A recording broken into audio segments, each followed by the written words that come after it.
সব বাংলাদেশি স্টাইলের মিষ্টি, জিলাপি,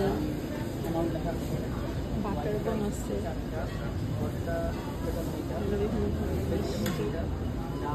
ও পাশে দেখলাম হচ্ছে সিঙ্গারা সমোসা, ওখানে হচ্ছে হালাল মুরগি, গরু, তারপরে গরুর বট সব আছে,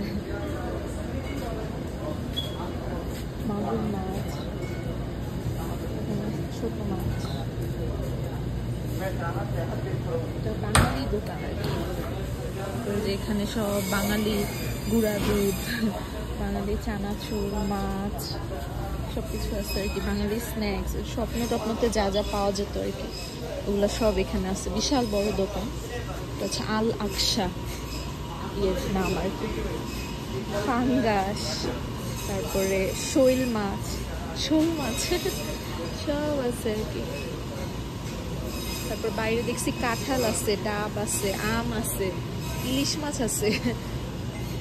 আমরা তো হোটেলে যাব, তো কালকে না ফিরবো, তো নেওয়ার উপায় নেই আর কি। এরপরে কোনোদিন যদি একদিনের জন্য আসি তখন আর কি কিনে ইনশাল্লাহ নিয়ে যাব। এই যে বিশাল বড় দোকান, এখানেও আরেকটা আছে, যে ম্যাগির জিনিসপত্র।